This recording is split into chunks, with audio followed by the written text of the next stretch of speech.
You didn't even wash your hands. Hey, I'm Austin. And I'm Ryan. And this is the Spring Chat, where we talk all things Disney. Resorts, Shopping. Food. You can catch us at 8:30 on Thursday nights on Facebook, YouTube, Twitch, and now Spotify on Amplified Network.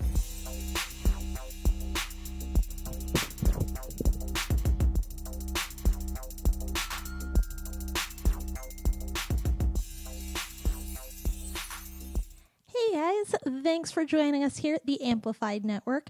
Your show will begin in just a few minutes, but first I want to go on ahead and shout out to our awesome sponsors. First, we have the Mouse Merch Box. It is an official Disney subscription box. It is $60 quarterly if you subscribe, or $70 per box. It's going to come with $120 to $150 worth of exclusive Disney apparel and merchandise, so definitely check that out. If you do decide that you want to check them out, we do have a coupon code for you. Coupon code is going to be Springs20 for 20% off of your order. Next, we have the Great Adventure Supply Company. Great Adventure Supply Company is really cool. They have a bunch of 80s and 90s themed pop culture themed Disney and theme park apparel. So if you're like me, you miss the 90s, you love that style. They recently released some new exciting additions to their store. Be sure to check them out. And we also have a coupon code for the Great Adventure Supply Company that's going to be Magic15 for 15% off of your order. So thank you so much for joining us. We greatly appreciate you and our sponsors. So stay tuned here on the Amplified Network. Your show will be coming up soon.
ready as they come. What's up, everyone? How are we doing today? My name is Amp. I hope you guys are having an awesome Tuesday night. My co-host, my partner in crime, T-Dubs. What's up, T-Dubs? Yo, what's up, Amp? Pleasure to be here, as always. 60-minute suspension. I like that name, man. I really love that name. I know. 60-minute suspension. It rings. It's got a ring It to it. It feels good. Feels good. Tastes good. It's all natural. It's all natural. Just rolls off the tongue. 60-minute suspension. 60-minute suspension. Yeah. It's it's a great name. Thank you so much, Tyler, for liking the name. Yeah. And didn't you come up with it? Who came up? Or did I come up with it? I don't remember who came up with it. It was me. I kind of pitched it. You liked it, but you had like 8 that were good. So you came up with it. Yeah, you came up with it. Yeah. So. Okay, I didn't want to say it like that, but yeah, mine was the best. You know who you're acting like right now? A dick. No. You're acting like the U.S. women's national soccer team right now. Not only are you winning, but you're rubbing it in my eye, and it hurts on national broadcasting online, whatever this is called, streaming. And it hurts because you're rubbing it in my face. I'm just kidding. No. So that's our first story today. So with everything going on and the title of today's episode involving the U.S. women's national run of all time, one of the greatest runs you could possibly think of for U.S. history in anything, excluding probably the Olympics. The U.S. women's national soccer team, if you are not watching the World Cup, you are missing out. They are absolutely destroying it. Their first game was against Thailand, and they scored easily 13 goals. Like, it wasn't even a competition. They just ran right through them, man. No competition whatsoever with Thailand, and they just go with ease. Unfortunately, I didn't get to actually watch this game. I had to go back and watch the replays of some of the goals. I got to tell you, man, these goals were awesome. Like, these girls got skills. I was blown away. I sat down a few times and watched the girls' soccer, but or watched the United States women's national team, and I've watched them a few times, and this time, though, seemed a lot different. They were fun with, Abby Wambach and stuff, but, man, they freaking put a laser on the ball. Even the goalie for Chile was really good. No, even that the U.S. scored 3 goals. The Chile goalie, she was phenomenal. The athleticism was amazing. Yeah, you bring up the Chile game. That was their second game they played in. They won that one 3-0. So right now, if you don't know much about World Cup and how it goes, they're split up into groups. I believe there's 6 different groups this year, so Group A through F. And USA is in Group F with Sweden, Chile, and Thailand. And this is going to be an interesting game for them because going against Sweden also has 2 wins, and they have 7 goals. And only 1 goal against them. So they have 6 goals that they've actually scored, and the 1 against. And USA has not had a goal against them yet. And it's going to be a good fight. Chile is a good team. They're not one of the best by any means. They're, a decent team. But Sweden is definitely going to be a team that really proves if USA is as good as they've been proven in this group. Chile is the second in this division, like I said, but realistically, Sweden is probably in the top 5 or 6 in the world right now. So they're a pretty solid team, and I wouldn't sleep on them. So USA has got a little bit of competition with them. I believe the game is tomorrow night at 9.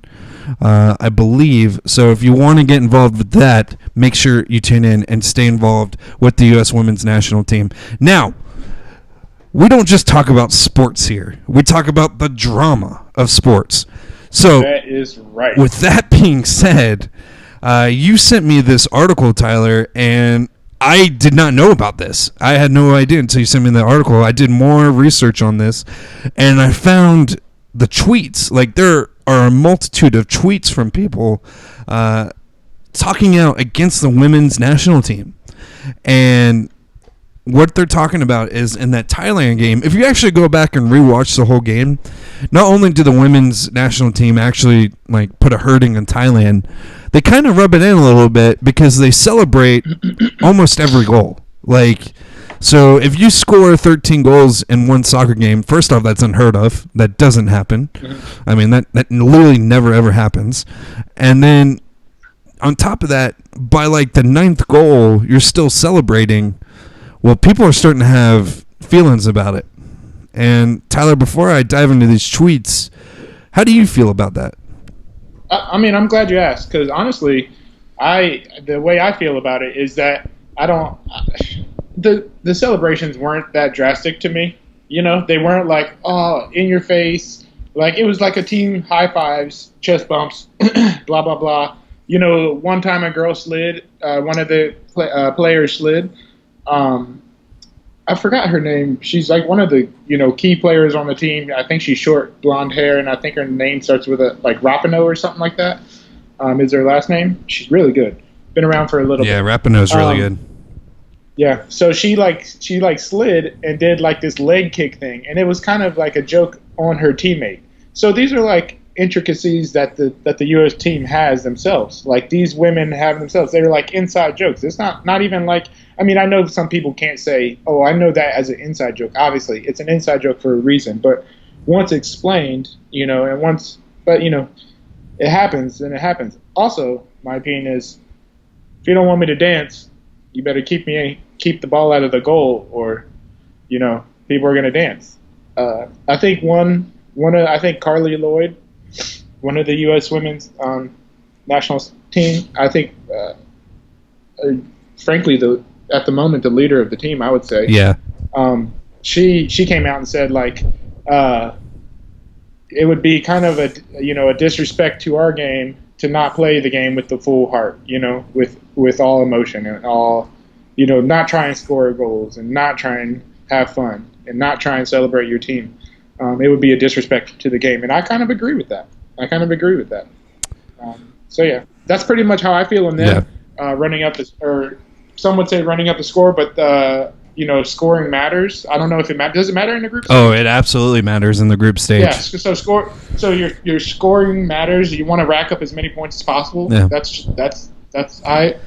Why not? And why not? Sweden's out there. Sweden dominated Thailand yesterday.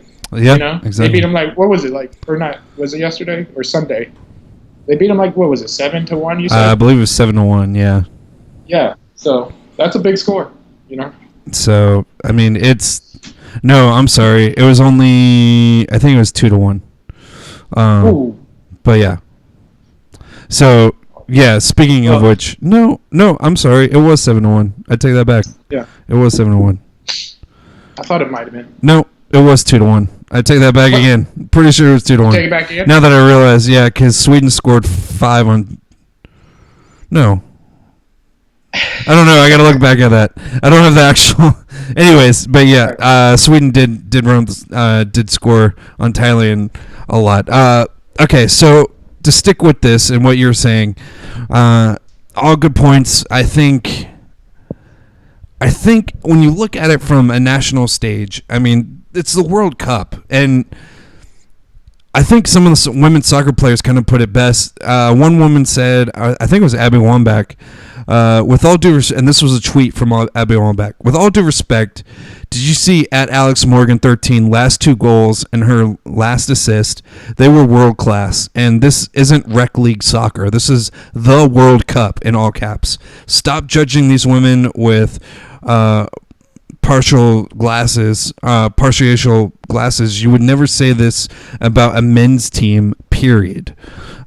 She makes a really strong point about the men's team there, and how she really does. How, everyone keeps using the word class. You need to be class. You need to, play this game with dignity. Would you be saying that with the men?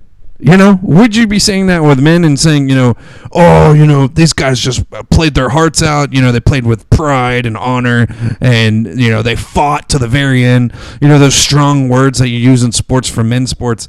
But the women are playing the exact same sport as the men, and they're fighting just as hard as the men, if not more. And a lot of people have brought up some really I don't know. I just don't understand these tweets. Like Alexi Lawless. If you don't know who Alexi Lawless is, he's kind of like the head of ESPN sports or soccer analysis. Basically, he analyzes all the soccer stuff for ESPN and stuff. He says, after beating Thailand 13-0, this is a tweet, and celebrating each goal, the U.S. women's national team may have lost fans domestically and internationally and sealed themselves as villains of the FIFA World Cup. I love it. But the soccer gods can be cruel and vindictive. If U.S. goes on to fail, their behavior will be on a loop. I mean, he's kind of contradicting himself with that statement. I mean, and the way he sounds, he's making it sound like, you know, the women's U.S. national team is losing fans because they celebrated every goal. I think it's a little far, a little drastic. Absolutely. I don't think that is really good analysis from Alexis there. But then he goes on and he says, you know, they're making themselves to become the villains. I love it. So you're calling them the bad guys because they're playing a sport they love and they're celebrating because they're loving the sport that they play. You're calling them a villain for that, and then you're saying, you know, well, they're losing fans, but I'm still loving it. Like, it's putting all the first of all, it's sexist to put all these titles on them and not just assume that they're just playing soccer. Exactly. Because that's all they're doing. Like that's, you know, it's sexist in that account. But like, you're completely right, Amp. Like, there's a ton of situations where men completely celebrate. I mean, look at the National Football League. We are allowed, or, you know, men are allowed to celebrate as a team however they want. You know, no problem. I'm sure there's a few rules, but it's an organized celebration now. It's allowed now.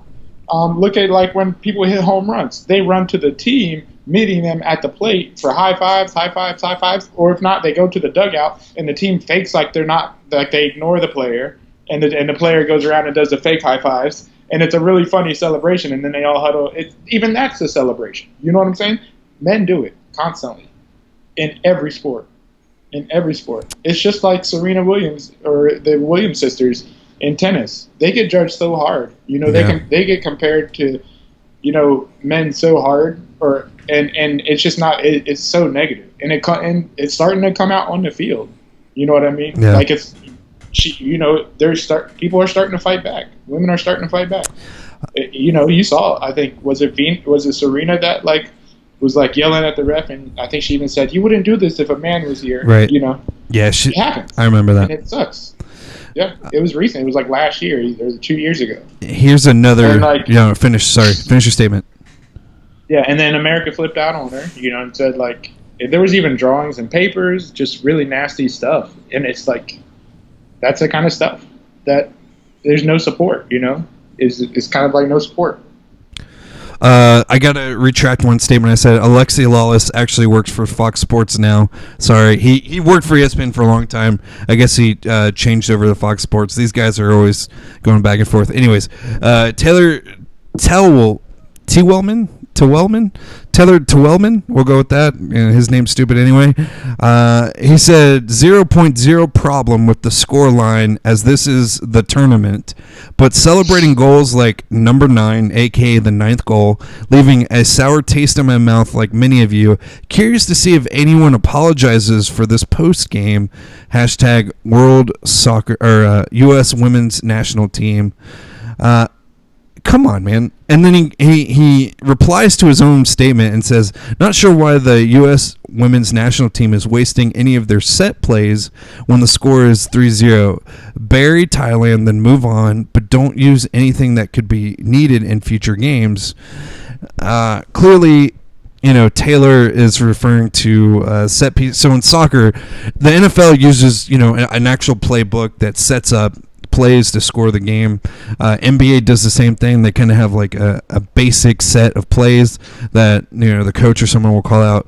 In soccer, it's the same concept. I coached soccer for about 6 years, and I coached like a younger group of kids, so we didn't really have like set plays or like a called out formation in which it set up a play. But obviously when you get to higher levels, when it comes to corner kicks, free kicks, goal kicks, anytime you have a chance to set the ball and really get something going, you have these things called set plays, in which players will run directions, set up for an opportune goal. So he's calling out the women's national team for using set plays past 3-0, but realistically, I would still do it because you need the practice. First off, you need to know what plays work or don't work on a national stage, and you can move players around in set plays.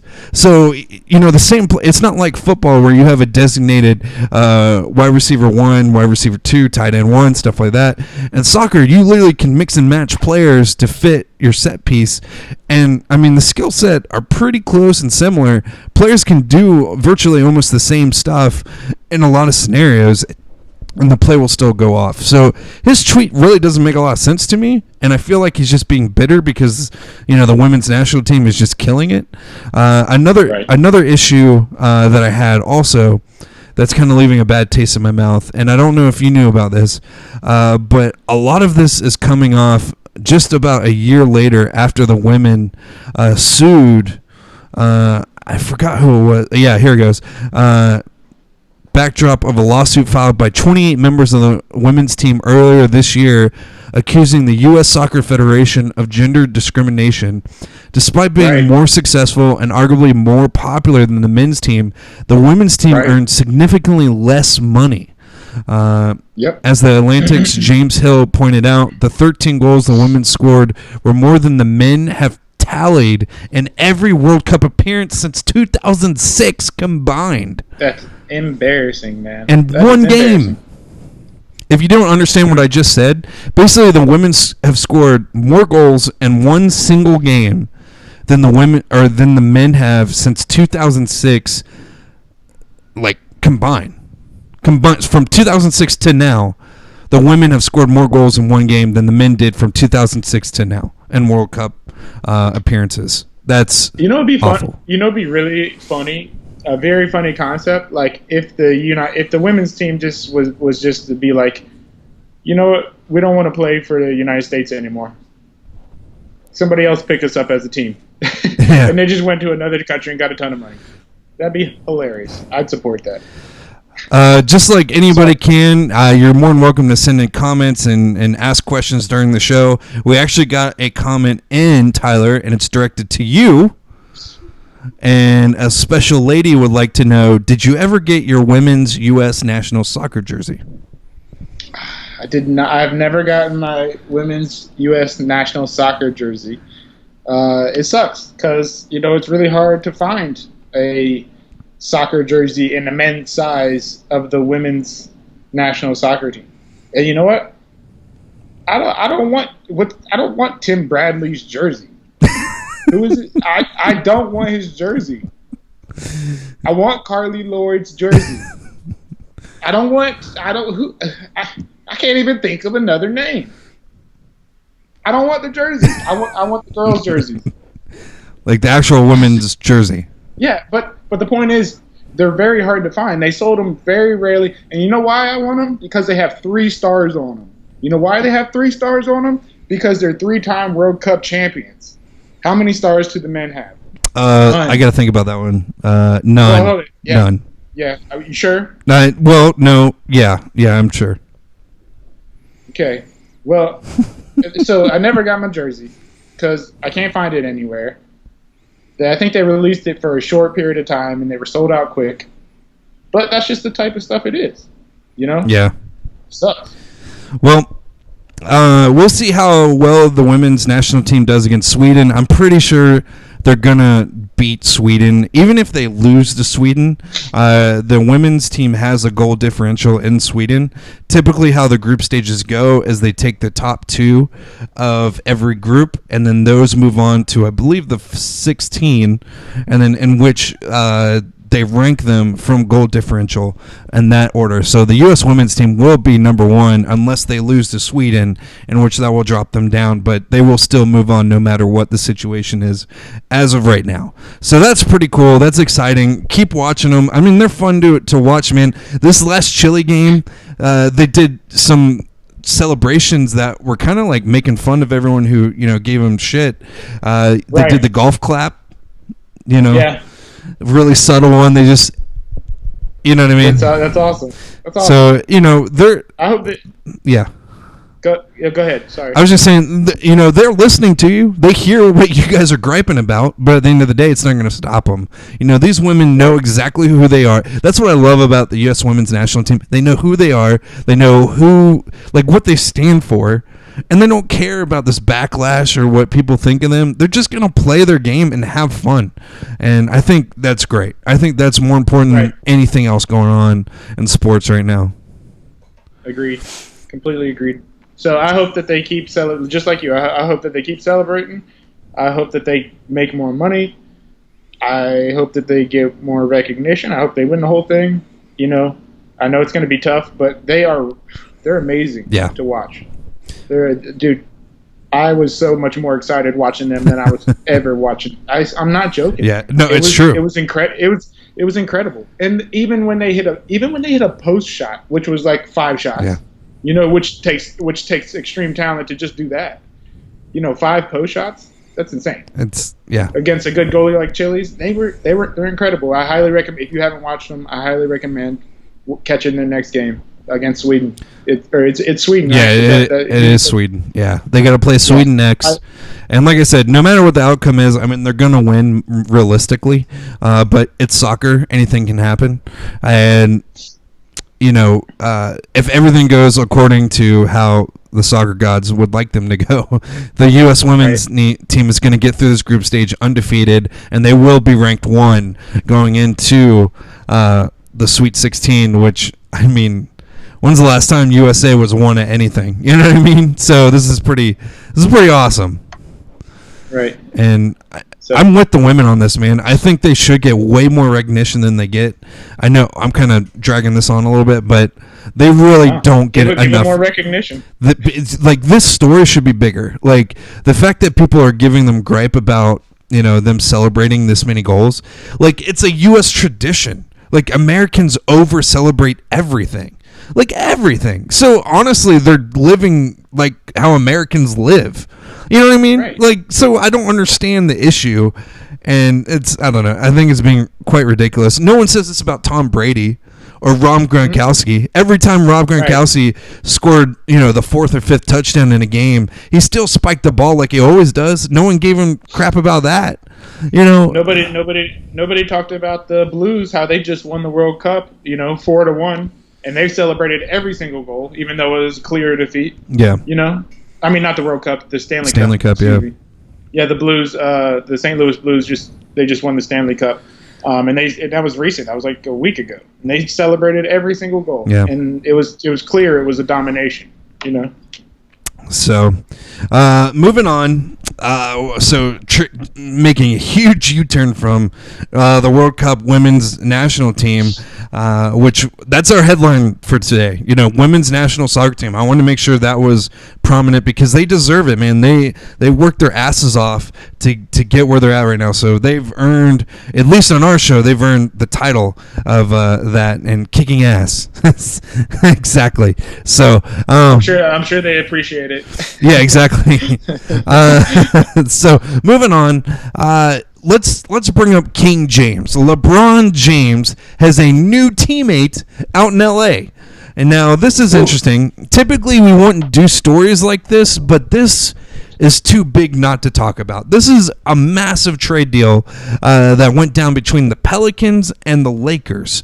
Okay, so Anthony Davis, if you've never heard of this name, which I feel like it's really hard for you not to have heard this name, Anthony Davis is an excellent 26-year-old player. He's out of New Orleans. He's played in the league for a few years now. He's a previous first overall pick, I believe. He was first overall pick. Yes, he was. And actually, you know what you would remember him for? The unibrow. Does he still rock the unibrow? He still does. Yeah. Okay. So Still does. yeah, I gotta say he looks a lot more like a grown man now, but he still because he looked like a kid. He looked but, like a kid for a long time. yeah, a very very very tall kid. So Anthony Davis, excellent player. I mean, he honestly at the age that LeBron James is at, Anthony Davis may be close to surpassing LeBron James. Like, I wouldn't say that he has yet, but he's pretty close to, getting a little bit past in skill and, age-wise, possibly passing LeBron James here in maybe the next 2 or 3 years as one of the more dominant players in the league. I mean, to be fair, though, he's still very dominant. So with that statement, it doesn't really hurt him at all. But anyways, the Lakers give away a left kidney, a spleen, I believe their left and right middle toe, an index finger, the whole back office. I hope I'm reading this right. Which wasn't much. Right, wasn't much. And then the owner's Lamborghini only on Wednesdays and Fridays. And then finally, after they've given away all that, they've also given away Lonzo Ball. If you don't know who that is, he's terrible. Brandon Ingram, he's Brandon Ingram.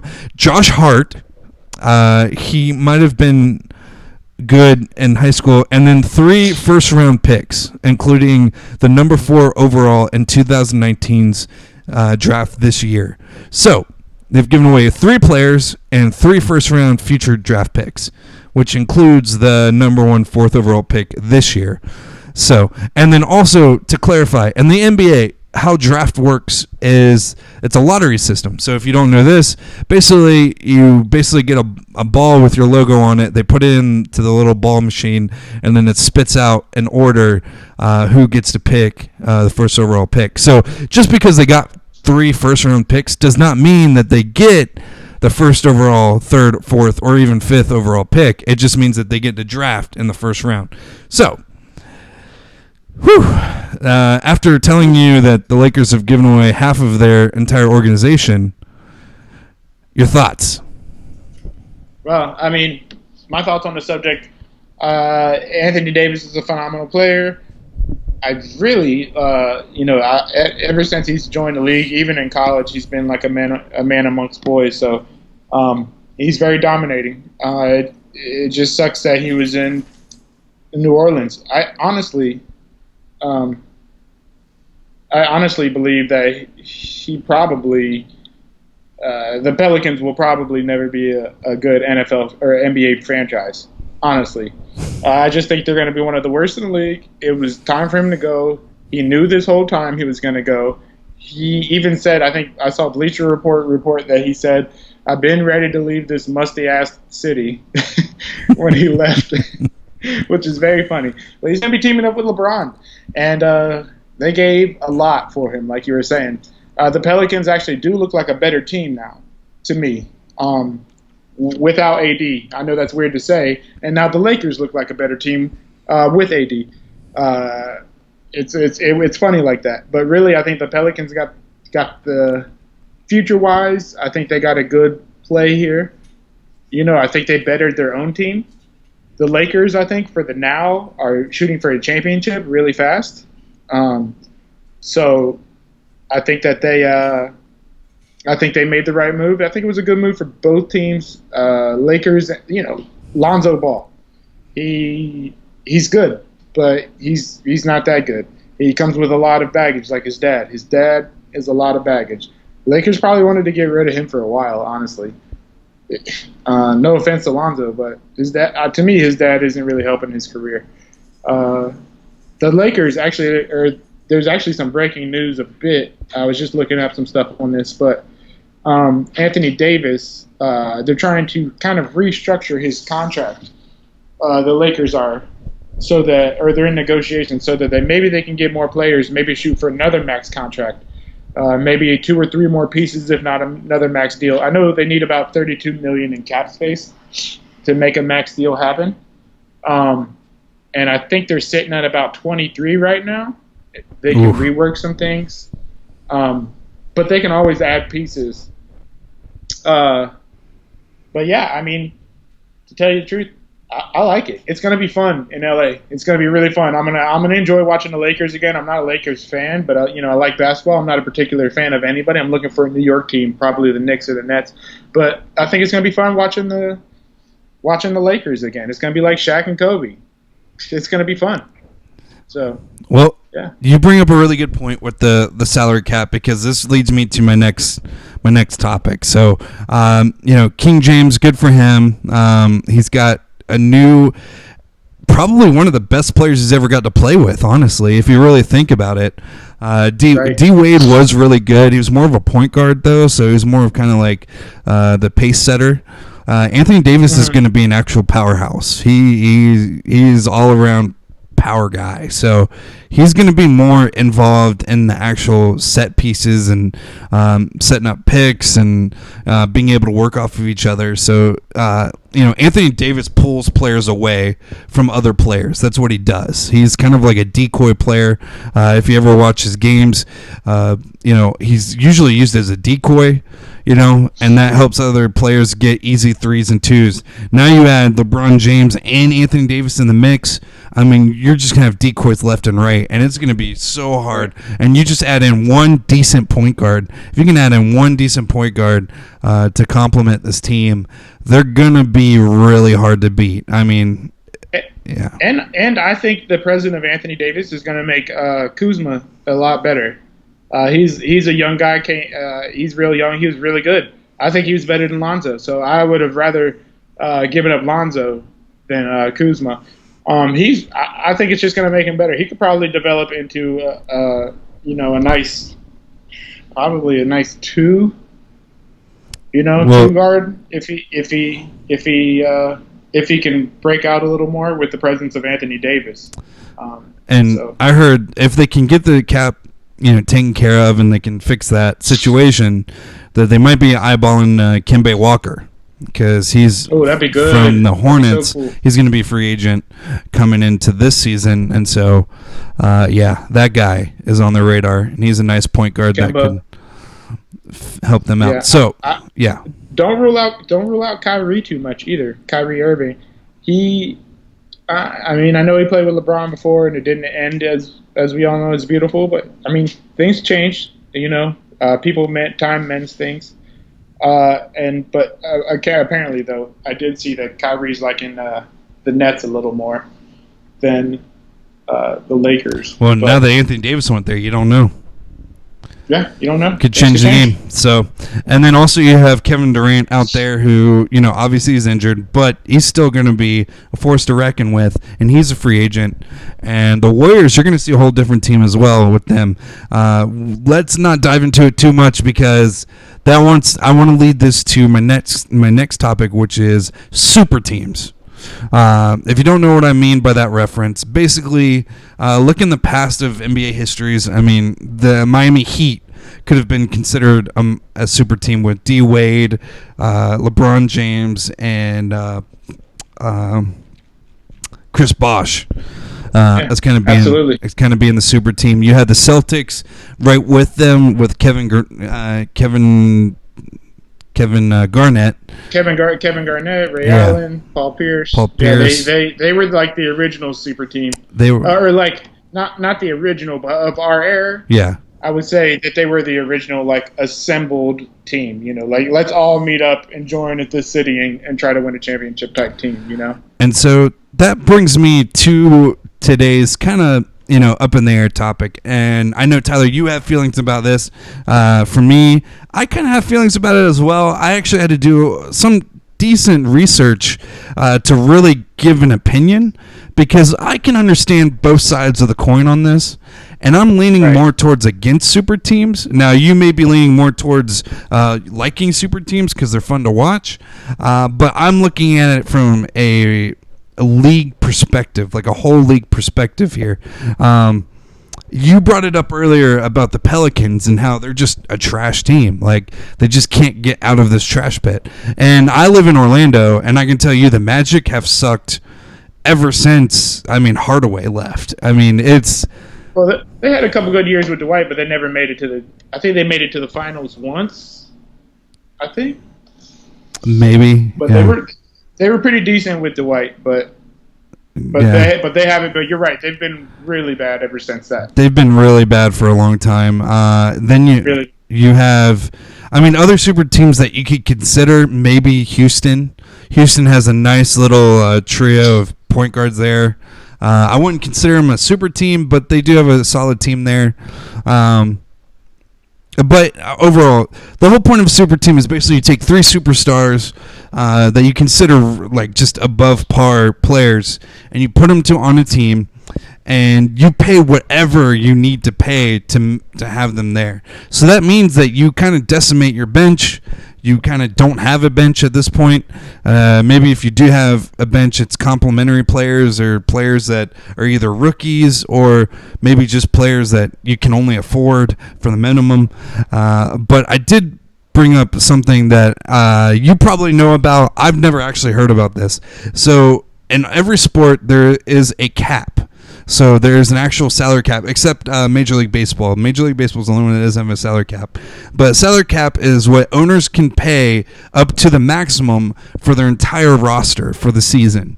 And what Tyler and I were referring to earlier with Anthony Davis is they're trying to restructure the deal so that they can fit the salary cap so they can bring in more players. But if they can't do that, they're going to be in some serious shit. And they may possibly have to go over the cap. Now, in the NBA, you can do this. There's a thing called the luxury tax. A luxury tax allows a team to pay over their salary cap, but then they pay a penalty and taxes to offset that penalty. It's not cheap. The amount for a tax threshold. So, to give you context, if someone goes $5 million over. Less than $5 million. So $5 million or below, every dollar they are penalized $1.50. So for every dollar that they go over for up to $5 million, they're penalized $1.50. So that's so they pay like 7.5 million. Exactly. If they went $5 million over, so really they're paying $12 million, right? $12.5 million to have the player, yeah. But it only gets worse from there. $5 to $10 million. It's it's $1.75 for every dollar. $10 million to $15 million. You're at $2.50 for every dollar. $15 to $20 million. You're looking at a whopping $3.25 for every dollar. And if by some miracle you are this smart and just have that great of an accountant, if you're $20 million over, you have to pay $3.75 plus 50 cents per $5 million. So, in a sense, if you are at $30 million, you would have to pay the $3.75 plus an extra 50 cents past,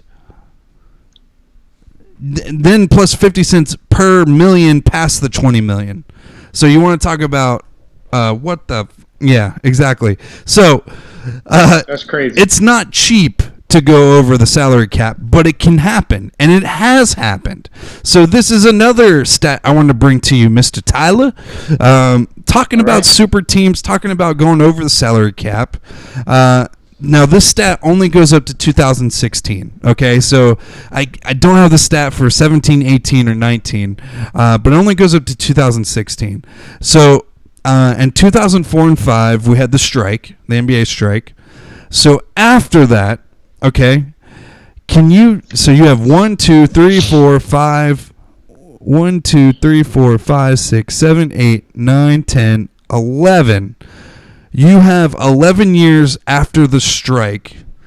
Can you guess, out of those many years, the championship teams that won over the salary cap? That were over the salary cap?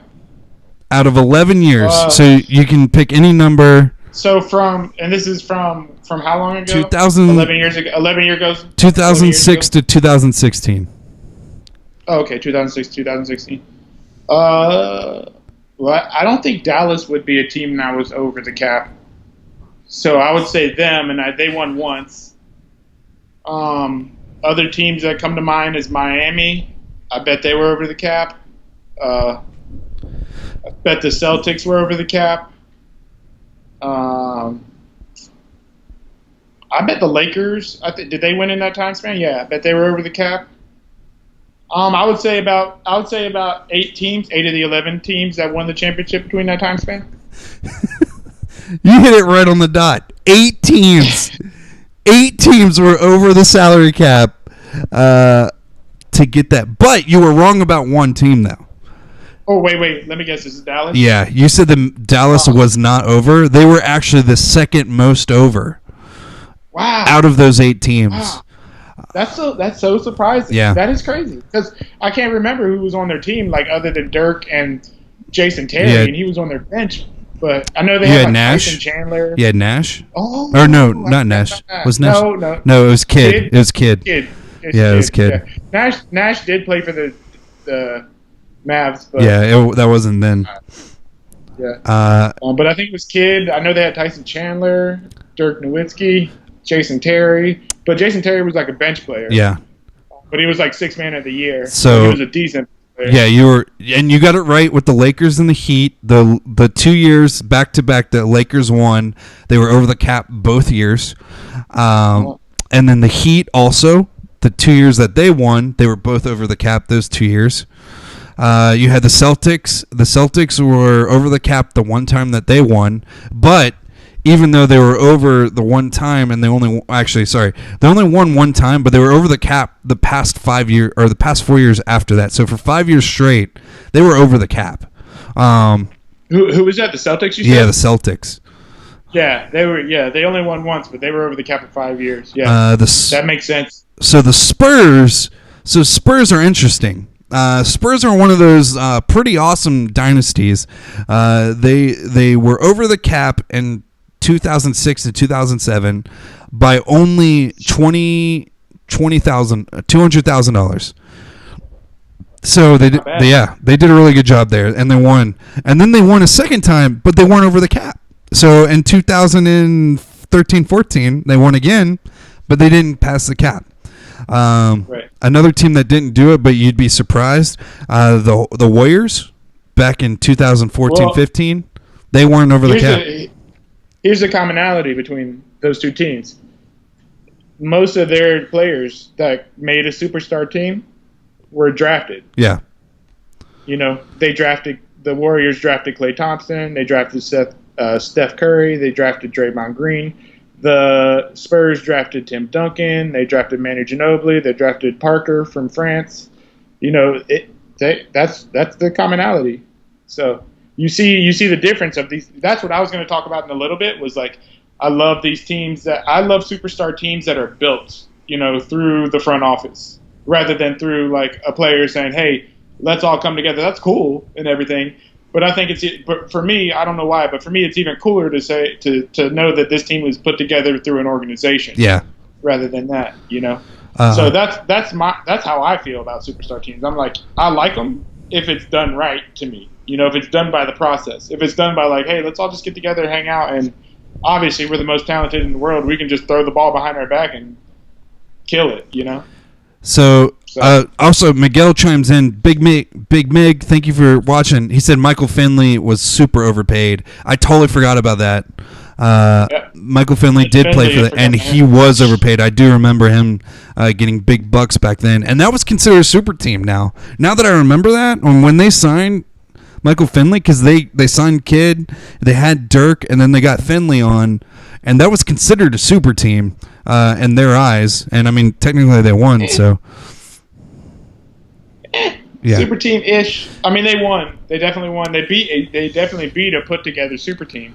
You know, they took it to LeBron, Wade, and Chris Bosh. So and I think was Ray Allen even on the team then? No. I don't know. No, I don't think he was. None of that time.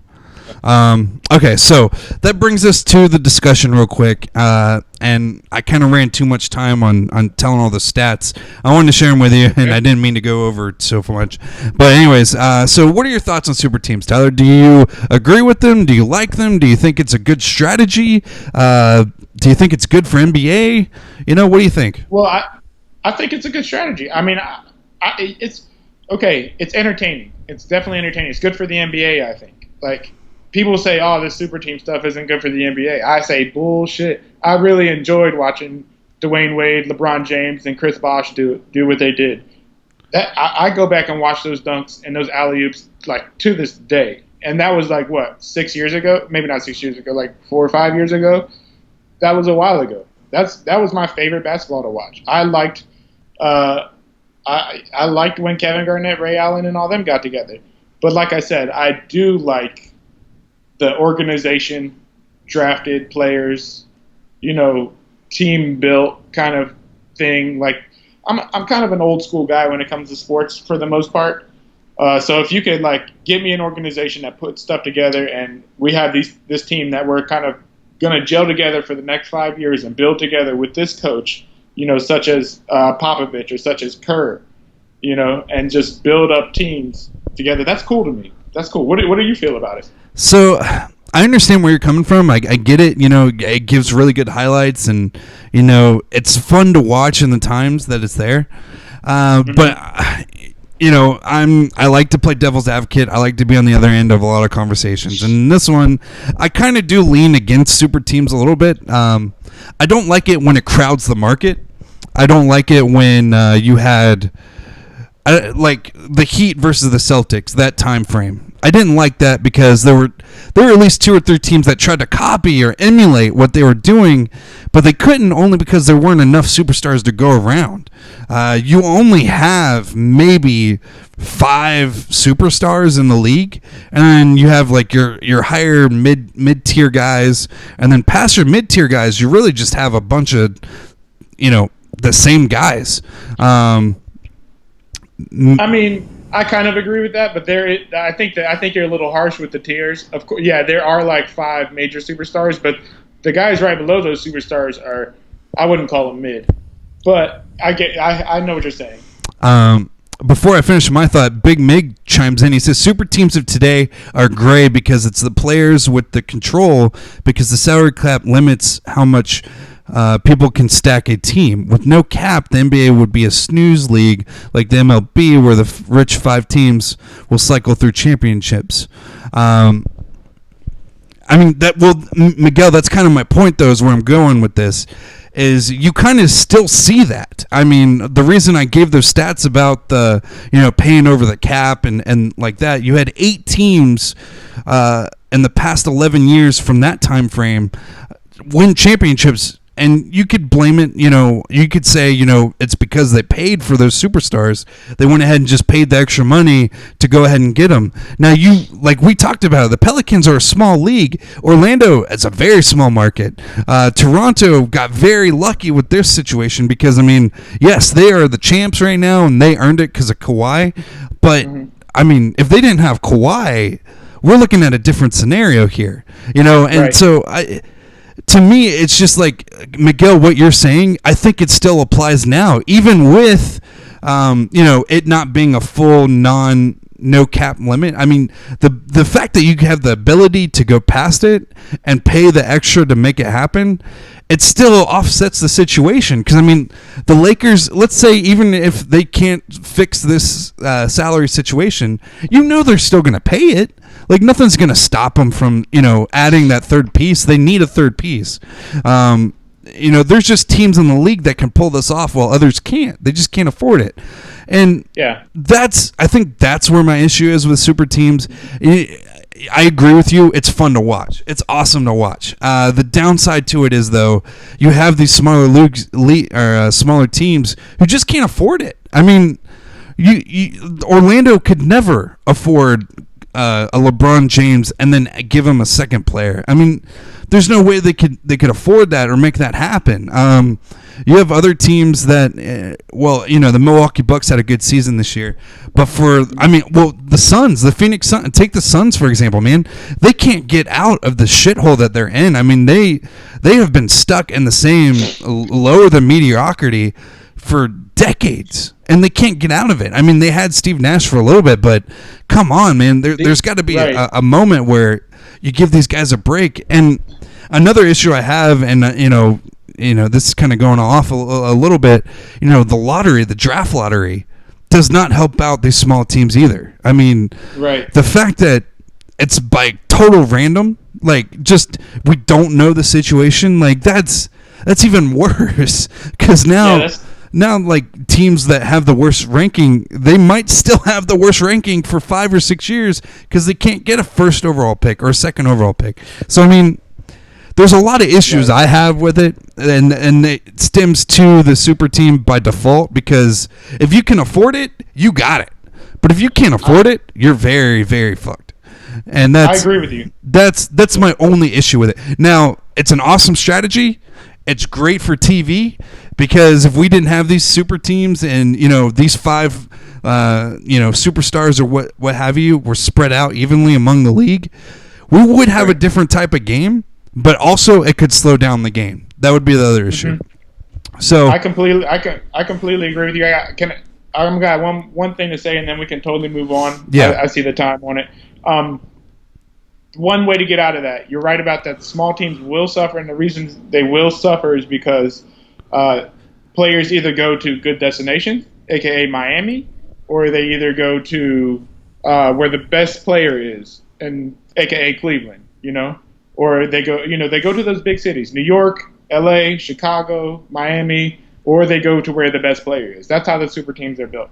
But what you notice about these super teams is they fizzle out quick. The dynasties are the teams that are usually built through the draft. And you'll see that. You see that with the smaller teams, the Spurs, they're a dynasty, but they've kind of always been around, but they built through the draft, and they're a small team. The Warriors, nobody that you know of, Amp, other than Miguel, will be able to name who was on the Warriors before Steph Curry. Nobody. Yeah. You can't even name me the colors of the uniform right now. and you know what? Who else is doing a good job with this? The Nuggets are doing a good job. They had a player who the year before, I forgot his name. His name slipped in my mind, but he was up for MVP talks as Rookie of the Year. And then also the. I just thought of it. The guy who Jovic or Jokic or whatever he plays for, they're building a good team through the draft. It's such a small place. I already forgot who it is. It's the Denver Nuggets for the one player, and then Jokic plays for who was the number 2 seed in the West this year? Was Is it it the Nuggets? Anyways, I don't remember. It's a small team. That's Miguel, if you know, let us know. Yeah, that's the point. It's whoever Jokic plays for. Jovic. Oh, Trailblazers. This is Trailblazers. No, it wasn't the Trailblazers. No? No, but Trailblazers might have been the number 2 team, but that's not who I was thinking of. Okay. Anyways, we'll get back to it. This guy's going to be MVP level. He's a center. He's dominating. He's good.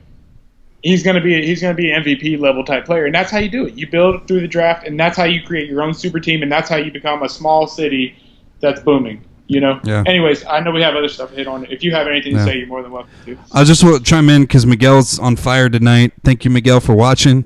He says the lottery is good, though. Otherwise, teams will definitely tank their seasons whenever a LeBron or Zion come up. And it's been proven that's why Silver made the chances even worse this year.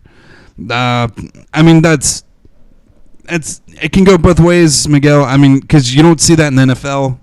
I don't really see teams tanking that often to get, first overall pick. But, I mean, I guess I think the Mavericks recently, openly tanked recently. Yeah. So he said Jokic is Nuggets. Nurkic was the Blazers. Okay, but who is the guy that plays for another team? And he plays for the Jazz. The Jazz is who he plays for. Jazz. I forgot his. Got he was like up for Rookie of the Year last year. He was balling, dude. He was balling. I forgot his name. But the Jazz were in the playoffs this year. Miguel's going to spit it out here in a second, so we can keep rolling. All right. So, anyways, again, thank you guys for staying with us. So we have kind of breaking news. And it's weird because it's such a good story for the Toronto Raptors. If you don't know this story, they won the championship in 6 games, which is even better.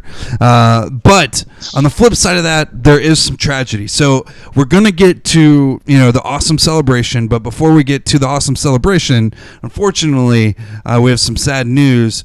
There was a shooting during the Toronto Raptors actual parade in audience, like in attendance. 4 people suffered non-life-threatening injuries in a shooting near the rally in Nathan Phillips Square. Toronto Police Chief Mark Saunders said 3 people were arrested in 2 separate incidences connected to the shooting.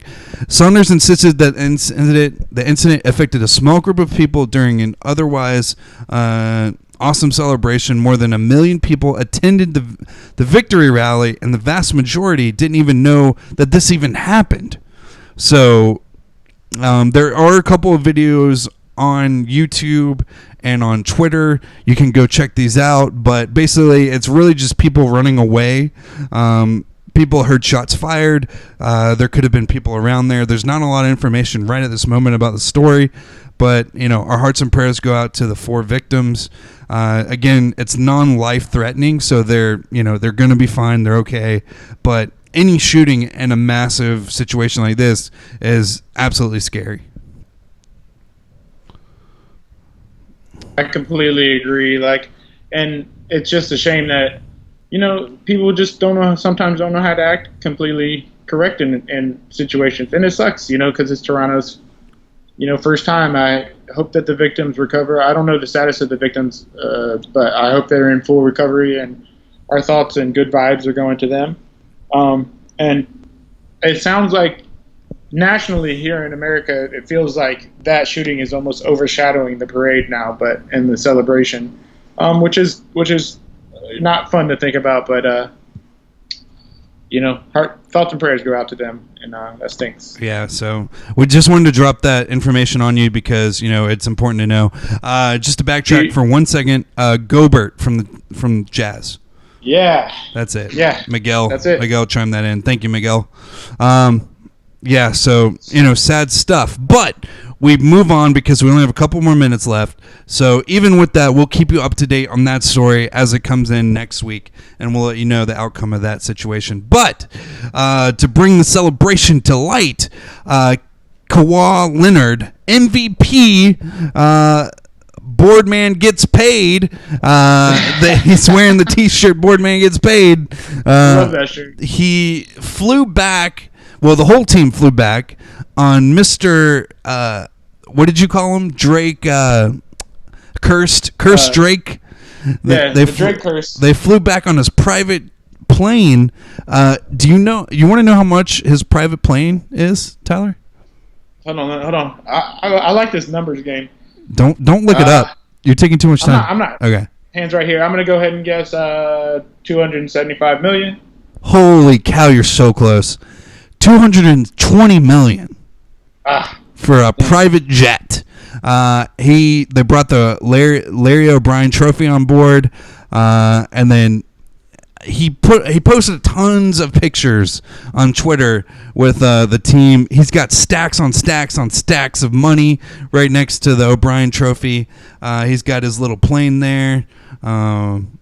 And then he's got actual pictures of them landing, video of them doing interviews with people on the parade. Kawhi just, wearing his cool little shirt. Boardman got paid. Awesome. Boardman, I love that shirt, man. That was awesome. So, pretty cool. The point... Did you see him mock his own laugh at the end of his speech? He's got a character. You know? Nobody knows Kawhi is a funny dude, but he's a funny dude. But he just looks like kind of like a loser sometimes. The crowd at one point started chanting "One more year, one more year," and he's supposed to be a free agent apparently. But Kyle Lowry chanted back, 5 more years, 5 more years. Yeah. So that's pretty awesome. Just an awesome time. Great parade. Great time. Drake the Curse did not curse any of... Well, I don't want to say that. That's too evil. But Drake the Curse did not curse the parade. And we'll just stick it to that. Did you see Drake caught a beer in the parade? Did he really? Chugged it. Yeah, I mean, it looked pretty solid. Much better than... okay. Aaron. Yeah, that was a... Oh, I've seen the Aaron Rodgers one. Yeah, I've seen that one. That was. You seen how sensitive he got about it, right? He got sensitive. I thought it was a joke. Yeah, I mean, somebody interviewed him, and he was like, "Well, if you want to be better than me at chugging beer, I guess that's fine. I'm much better than you all at a lot of other stuff." Miguel just I said would- Kawhi to Heat, Ooh, foreshadowing. That'd be cool. Going to Miami. That'd be fun. I might. Yeah, I wouldn't mind that. But I hope he comes to one of these New York City or one of these city teams up here, like the Nets or the Knicks. That'd be dope. So, yeah, awesome story for them. To clarify, the Raptors have never been to the finals and, in turn, have never won the finals. So this was a historic run for them, all thanks to a Kawhi Leonard. So big thank you to him. He made this dream a reality for them and Mr. Drake there.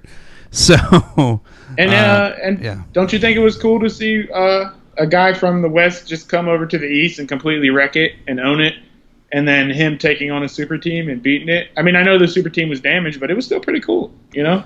Yeah. One thing that I really enjoy about this win, and I know we're going over a little bit, a lot of people aren't talking about the injuries that Golden State Warriors had in this game, that would affect the outcome of this game. A lot of people are really happy for Toronto and are happy Right. for Kawhi, and Right. so that's what Like, I you don't like feel- about this, You don't feel like people are making excuses for Golden State losing Right. rather than Toronto winning. Right, yeah. I agree. Yeah, because they deserve it, you know? They absolutely deserve it. Kawhi is a really cool guy from, all considered. He seems like a great guy at heart. So congrats to him for becoming MVP. I mean, just getting the MVP status alone is cool. And then, to bring the ship home to Toronto, first time ever, is even better. So a lot of questions in the NBA. So we got a lot going on. Hey, guys, thank you so much for watching. I saw that we got a nice little viewer boost there. Thank you guys. Please follow us on Twitch. We're trying to hit 50 followers. Please send us a follow. Just like us, follow us on Twitch. There's just a little heart button there. Just click that button. That's all you got to do. Costs you no money at all, and you're really helping us out. We're trying to reach the affiliate status, and we're really hoping we can get it. That will really open Amplified Network to a whole new level if we can get to that point. Next show up on docket this week, we have the Spring Chat on Thursday at 8:30, and we have a surprise guest because the two guys that are usually here, they are kind of on vacation. So we're going to have some fun Thursday with that. And then also, like always, make sure you stay tuned with us. We got tons of content all coming your way. We have the sit down coming soon where I do personal one-on-one interviews with very cool I would consider successful people in their industries, and we just talk about their professional lives. And then I also have a collaboration with Happy Hour. They are a very popular podcast down here in Central Florida. They're doing their thing. We're going to be dropping some episodes from them soon. And T-Dubs, you got anything? Yo, as always, it's been a pleasure here on 60 Minute Suspension. Can't wait to see you guys same time, same channel next week. In the meantime, you can check me out on theturfsports.com. I'm a writer over there at the Turf Sports, so check me out for theturfsports.com. Kind of thing that got me going tonight, I think I'm going to touch on some superstar teams that have let us down. So look out for that article, superstar teams that have let us down. Tyler Williams at theturfsports.com. You can always check us out here at 60 Minute Suspension. You can find us on Amplified Network, just like Amp told you, on YouTube, Twitch, Apple Podcasts, Spotify. No. So when we do the podcast, you want to search 60 Minute Suspension on Spotify and or Right. whatever place you get your podcast from. But you got to search 60 Minute Suspension. So find 60 Minute Suspension on Spotify. I was literally listening to it today while I was at work. I listened to some of our old episodes, man. We had some good ones. The marijuana episode, where That was a good one. the NFL guys were talking about the marijuana stuff. We had another one where we talked about Donald Trump giving Tiger Woods, that award that he gives civilians. And then, that was interesting. And then we also, our very first episode, we had Antonio Brown and all that drama that started the whole shindig that is 60 Minute Suspension. So please go back, right. watch past episodes, and chime in if you ever get a story idea or a story topic, and you're like, man, I want to talk about this. Well, send it to us, and we'll talk about it, and we can all chime in. So, yeah, Miguel, huge thank you today. You chimed in a lot. Big Mig. Thanks, Miguel. Make sure you follow Big Mig, BIGG_MIGG on Twitch. Follow him. Give him a follow. I know he does video game streaming, so check him out. And he chimed in, Amp T-Dubs 2020. Nice. Yo, he doesn't broadcast any games I play with him, right? Cause no. I don't. Good, because I suck, and I don't want to do that. Also, I think we should do a FIFA stream. Like right now? Yeah. All right. Catch us on FIFA. So anyways, yeah, make sure you guys check us out. Thank you guys so much. We'll see you guys later. Bye. Peace.